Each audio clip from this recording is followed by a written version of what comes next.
नमस्कार, बहुत स्वागत है आपका। खबर दिन भर देख रहे हैं आप। मैं हूं आपके साथ शिवम सोनी। पूर्व कांग्रेस अध्यक्ष और लोकसभा सांसद राहुल गांधी को प्रधानमंत्री नरेंद्र मोदी की आपत्तिजनक टिप्पणी करने के मामले में मुजरिम करार दिया गया है। राहुल गांधी को आपराधिक मानहानि मामले में अदालत ने 2 साल की सजा सुनाई है। हालांकि उन्हें अब जमानत मिल गई है, लेकिन अदालत के इस फैसले के साथ ही उनकी सदस्यता पर तलवार लटक गई है, क्योंकि किसी सांसद या एमएलए को 2 साल की सजा होने पर उसकी सदस्यता रद्द हो सकती है, जिससे पहले सपा के दिग्गज आजम खान के साथ कुछ ऐसा ही हुआ था।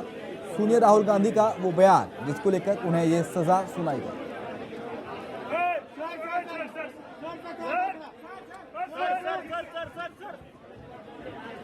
एक छोटा सा सवाल, इन सब के नाम, इन सब चोरों के नाम मोदी मोदी मोदी कैसे हैं?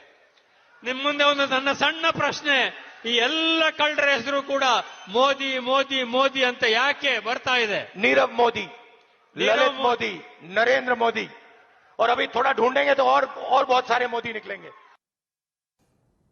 उधर सजा मिलने के बाद कांग्रेस नेता राहुल गांधी ने ट्वीट कर महात्मा गांधी को कोट करते हुए कहा कि मेरा धर्म सत्य और अहिंसा पर आधारित है। सत्य मेरा भगवान है, अहिंसा उसे पाने का साधन। ये ट्वीट आपको दिखा रहे हैं राहुल गांधी का। उन्होंने कहा कि कायर तानाशाह भाजपा सरकार, ये बात राहुल गांधी ने कही। ट्वीट पूर्व अध्यक्ष राहुल गांधी का, मेरा धर्म सत्य और अहिंसा है। मल्लिकार्जुन खड़गे ने कहा कायर तानाशाह भाजपा सरकार राहुल गांधी और विपक्ष से तिलमिलाई हुई है। ये कह रहे हैं कांग्रेस के राष्ट्रीय अध्यक्ष मल्लिकार्जुन खड़गे। उन्होंने कहा क्योंकि हम उनके काले कारनामों को उजागर कर रहे हैं, जेपीसी की मांग कर रहे हैं। वहीं मामले पर सपा अध्यक्ष अखिलेश यादव ने राहुल गांधी के समर्थन में ट्वीट किया। क्या कुछ कहा अखिलेश यादव ने, वो भी आपको दिखाते हैं। अखिलेश ने कहा देश की मानहानि जनता की मानहानि है। सपा अध्यक्ष अखिलेश यादव का ये ट्वीट आपको दिखा रहे हैं। सौहार्द की मानहानि संविधान की मानहानि है। इसके साथ साथ अखिलेश यादव ने आगे लिखा अपने ट्वीट में कि भाजपा और ऊपर लिखित न जाने कितने प्रकार के मानहानि के मुकदमे होने चाहिए। राहुल गांधी को सजा मिलने के बाद लगातार सियासी पारा हाई है और इस बीच कई बड़े नेताओं का बयान भी देखने को मिल रहा है। मोदी सरनेम केस में राहुल गांधी दोषी करार दिए गए, जिसको लेकर तमाम प्रतिक्रिया सामने आ रही है। एक रिएक्शन आपको सुनाएंगे। सविस्तार से हमारे लोग प्रेस कॉन्फ्रेंस करने वाले हैं। उसमें हमारे जो मीडिया के चेयरमैन हैं या हमारे जो सेक्रेटरी इंचार्ज है वो सविस्तर से आपको बताएंगे। आपकी क्या प्रतिक्रिया है सर? नहीं, मेरा रिएक्शन तो वही पार्टी का रिएक्शन होगा और हम यही चाहते हैं कि इसका हमको अंदाजा लग रहा था कि ये लोग जब बार बार बुलाना ये करना कर रहे थे तो उन्होंने तो इसको उनको शिक्षा दी है, लेकिन हम बेल भी मिला है। आगे की रणनीति क्या होना चाहिए हम देखेंगे। Sir, 2 years of conviction. Any possibility of disqualification in this, sir? Let us see. We are now on find out the ways. Sir, BJP हमला बोल रही है, लेकिन राहुल गांधी पर सजा के बाद राहुल जी को सजा हुई है, उस पर बीजेपी हमला बोल रही है। बीजेपी हर चीज पे हमला बोलती है। कौन सी चीज छोड़ी है? वो खुद को छोड़ के बाकी के ऊपर उंगली दिखाते हैं, दूसरों को एक उंगली दिखाते हैं, लेकिन 4 उंगलियां उनके तरफ दिखाते। डेमोक्रेसी के हालात जो देख रहे हैं, क्या हो रहा है डेमोक्रेसी को लेके, लोकतंत्र खतरे में क्यों कह रहे हैं हम लोग। आज जुडिशरी पे दबाव है, इलेक्शन कमीशन में दबाव है, ईडी, इनकम टैक्स, सीबीआई, जो प्रीमियर एजेंसी हमारी है उनकी क्रेडिबिलिटी बहुत बड़ी रहती थी आज तक, उसका दुरुपयोग हो रहा है, जम करके हो रहा है। तो जो ऐसा माहौल बनता है तो ऐसे फैसले होते हैं। हर फैसला प्रभावित होते ही होता है। वही माहौल बन गया, वही माहौल बन गया है। और राहुल गांधी जी के ये जो कमेंट है, ये तो पॉलिटिकल कमेंट चलते रहते हैं।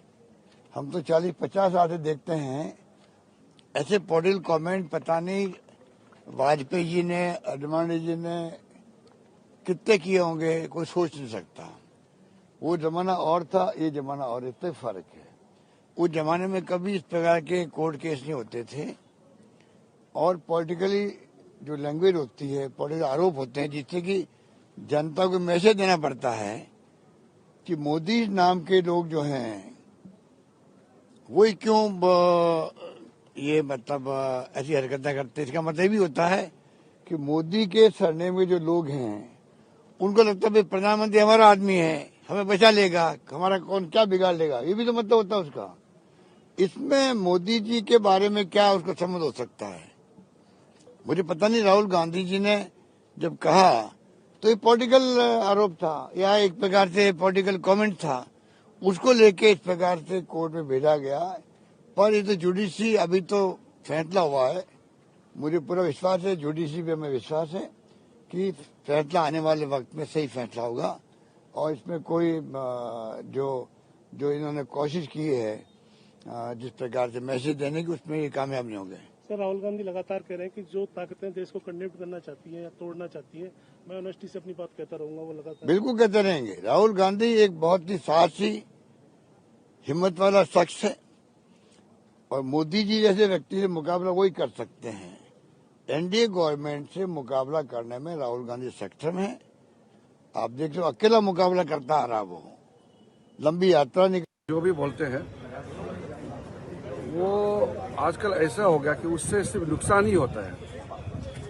उनका पार्टी के लिए नुकसान होता ही होता है, लेकिन सबके लिए, देश के लिए भी अच्छा नहीं है। कांग्रेस के कुछ एमपी और कांग्रेस के कुछ नेता मुझे बताया, आज भी बताया, कि राहुल गांधी का जो रवैया है उसके वजह से सब खराब हो गया, उनके पार्टी भी डूब रहा है।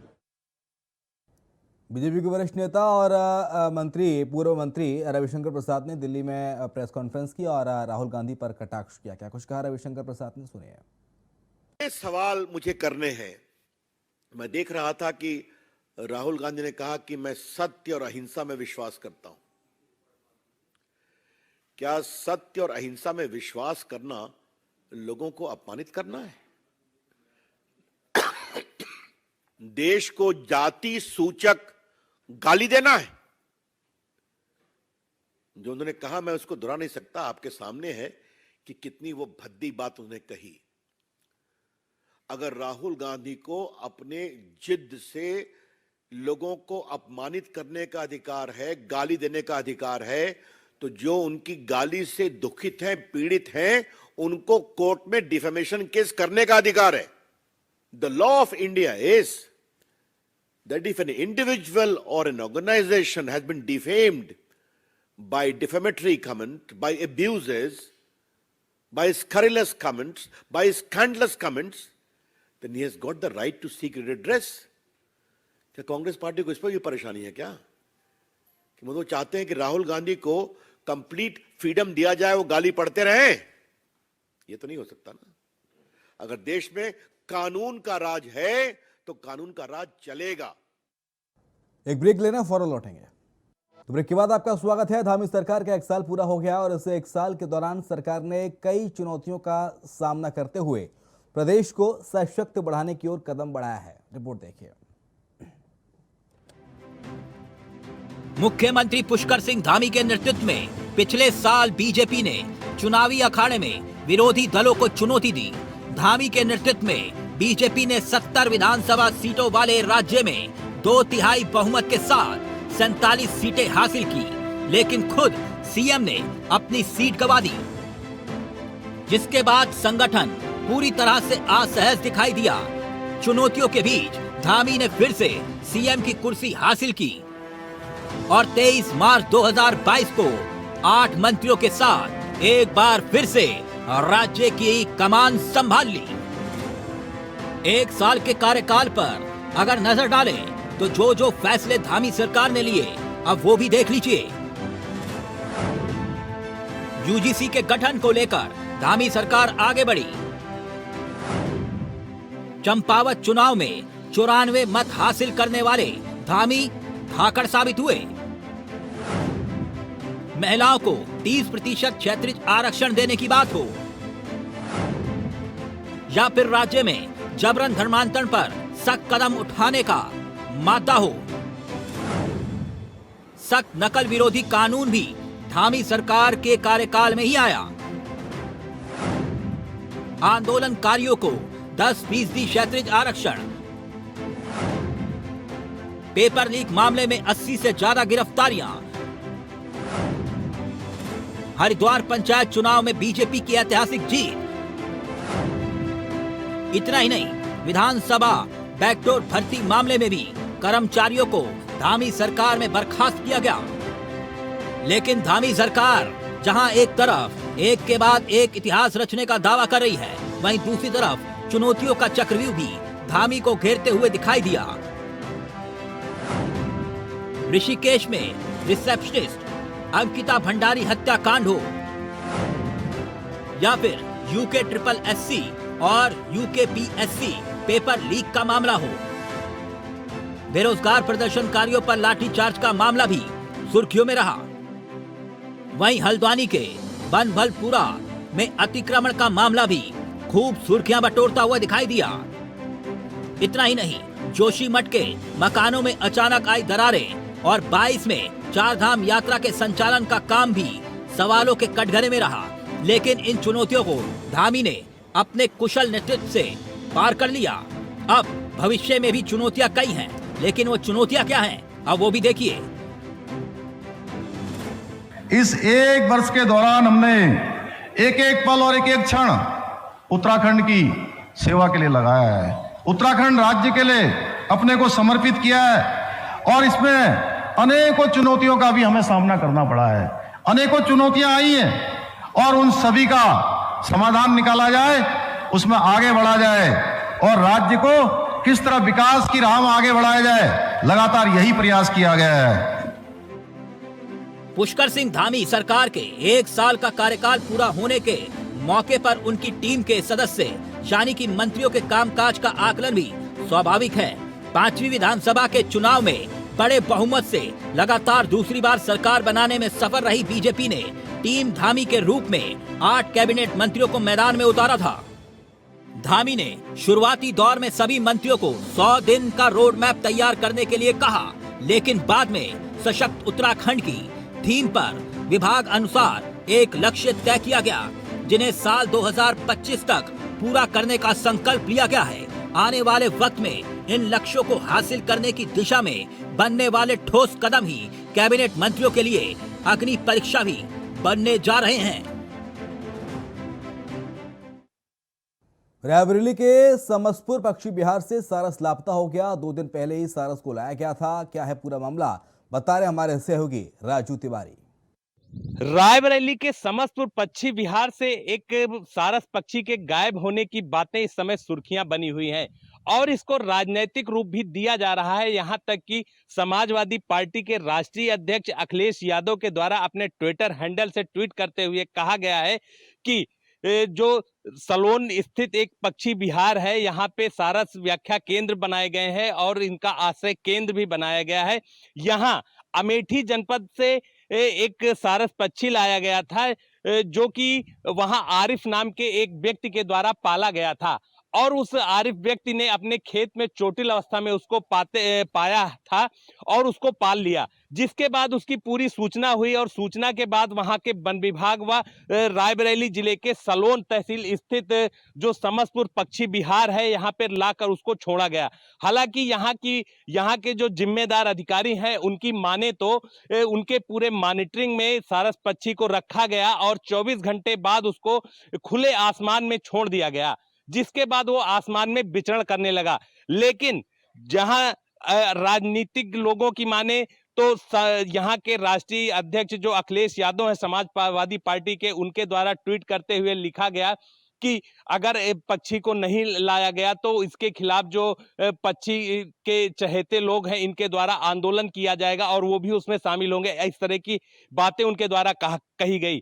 लेकिन अगर वहीं देखा जाए तो कांग्रेस की राष्ट्रीय महासचिव प्रियंका गांधी ने भी इसके बाद एक ट्वीट किया और यहाँ का जो सारस पक्षी था उसके गुम होने की बात कही। तो बात करें रायबरेली और अमेठी, चूंकि ये कांग्रेस का गढ़ माना जाता है, यहाँ जो राजनीति थी वो राजनीति में आग में घी का काम ये ट्वीट ने कर दिया और यहाँ जिले की राजनीति गर्म हो गई, जिसके बाद देखा गया कि इन बातों को लेकर मीडिया की सुर्खियां बनने लगी और लोग जो है इस पूरे मामले की खोजबीन में लग गए। वहीं यहाँ के स्थानीय जो अधिकारी हैं उनकी माने तो कुछ देर रात जो है ये बुधवार की देर रात जो है बिसैया गांव में, जो झील के बगल में ही गांव बसता है, वहां एक लोगों के द्वारा सतीश नाम के युवक के द्वारा पकड़ लिया गया और उसके द्वारा सूचना दी गई। तो सूचना के बाद जो है यहाँ के जो जिम्मेदार वनकर्मी हैं और सुरक्षा कर्मी हैं वो लेकर आए।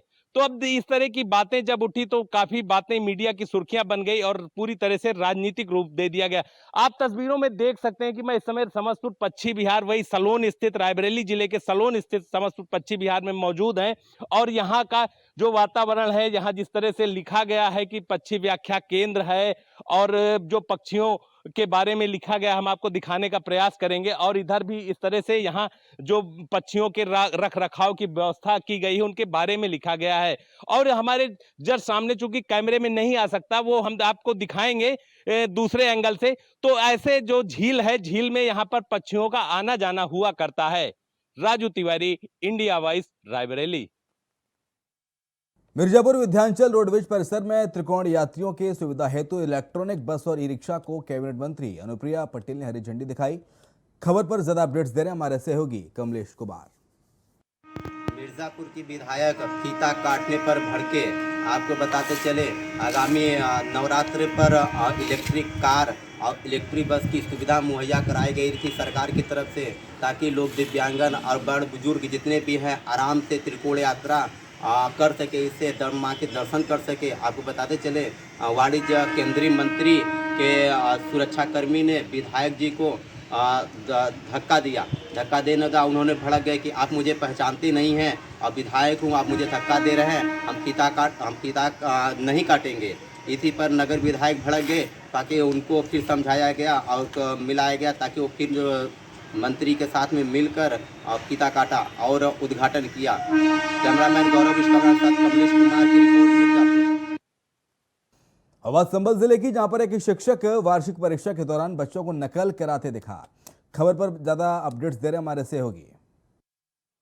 को बताते चलें, पूरा मामला जनपद संभल के रजपुरा शाहपुर गांव का है, जहां पर टीचर ने एक बोर्ड पर नकल करते हुए मामला सामने आया है। उसकी वीडियो सोशल मीडिया पर वायरल हो रही है।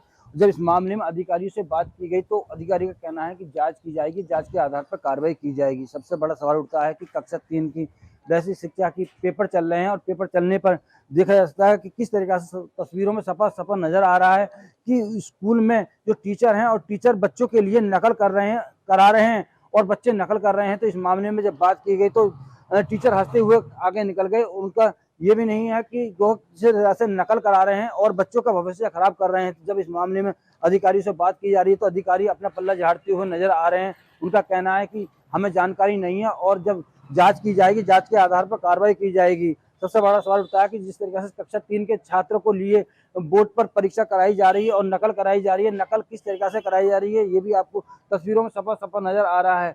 अब देखना होगा इसमें टीचर के खिलाफ क्या कार्रवाई की जाएगी। मेरे सहयोगी प्रांश ठाकुर के साथ मैं Satish Singh, India Voice News Sambhal. इधर संभल में कोल्ड स्टोर हादसे के आरोपी मालिकों के घर पुलिस छापेमारी कर रही है। क्या है पूरा मामला, बता रहे हमारे संवाददाता सतीश सिंह। कि जिस तरीके से कोल्ड स्टोर चर्चित है और उसमें 14 लोगों की मौत हुई थी, जिसमें 10 लोग घायल हुए थे। पूरा प्रशासन लगातार 30 घंटे का रेस्क्यू ऑपरेशन चलने के बाद में मामला आया था। इसी को लेकर के देर रात एसओजी और पुलिस और तहसीलदार आरोपी के घर जाते हैं और जाने के बाद में उसके परिवार वालों के घर से पूछताछ की जाती है। उसमें यह भी बताया जा रहा है कि कोई कुछ डॉक्यूमेंट खंगाले गए थे। जब इस मामले में बात करी कि तहसीलदार, तो तहसीलदार का कहना है कि हाँ, हमें वारंट मिला है और उनके घर पर पूछताछ की जा रही है कि किन लोगों ने ये कोल्ड स्टोर बनाया था जिसमें 14 लोगों की मौत हो गई थी और कौन कौन लोग इसमें शामिल थे, कितने लोगों का इसमें ठेका था, कितने लोग इसमें पार्टनर थे। अभी तक 2 लोगों के लिए गिरफ्तार करके जेल भेज दिया गया है। बाकी लोगों के खिलाफ भी मुकदमा किया गया है। आगे की जांच की जा रही है। आज हम घर पे आए हैं, जो डॉक्यूमेंट है उनसे पूछताछ की जा रही है। डॉक्यूमेंट खंगाले जा रहे हैं क्योंकि किसानों का आलू उसके अंदर भरा हुआ था, तो अभी किसानों का काफी नुकसान है और किसानों के जो पर्ची मिलेंगे उसके आधार पे देखा जाएगा किसके आलू हैं, किसके आलू नहीं है। और उसके घर वालों से ये भी पूछताछ की गई थी कि किन किन लोगों को इसमें जो साझे था और कौन कौन लोग घर पे आते थे। लेकिन अभी जांच चल रही है और देर रात जिस तरीके से पुलिस ने छापा मारा है रोहित अग्रवाल के घर पे, तो देखा जा सकता है किस तरह से पुलिस है और काफी संख्या में पुलिस, एसओजी की टीम, तहसीलदार और एसडीएम भी मौके पे पहुंचे थे। तो गांव जो घर पे जाने के बाद पूछताछ की गई और पूछताछ करने के बाद परिवार वालों से पूछताछ की तो आस पड़ोस के लोग काफी संख्या में इकट्ठे हो गए थे वहां पर, और जब पुलिस ने उनसे हटा दिया गया था और उनके परिवार वालों से पूछताछ करने के बाद में कुछ डॉक्यूमेंट थाने में लेकर आए हैं और उसकी तफ्तीश की जा रही है। अब देखना होगा इसमें क्या कार्रवाई की जाती है और कितने लोगों के खिलाफ कार्रवाई की जाएगी अभी, और जो डॉक्यूमेंट मिले हैं उनमें क्या क्या सबूत मिलता है। मेरे सहयोगी प्रांश ठाकुर के साथ मैं Satish Singh, India Voice News Sambhal. उधर बिजली विभाग के हड़ताल मामले में ऊर्जा मंत्री अरविंद शर्मा ने बड़ी कार्रवाई की है। उन्होंने 12 डायरेक्टर्स के चयन को रद्द कर दिया है। यूपीपीसीएल चेयरमैन एम देवराज की तरफ से 12 डायरेक्टरों के चयन करने का फैसला लिया गया था, जिसको मंत्री अरविंद शर्मा ने बदल दिया है। दरअसल देवराज पर अपने चहेतों को विभाग में निदेशक बनवाने का आरोप लगा था, जिससे बिजली विभाग में हड़कंप मच गया था, जिसकी जानकारी मंत्री ने सीएम योगी को दी और उनके निर्देश पर यह प्रक्रिया रद्द कर दी गई।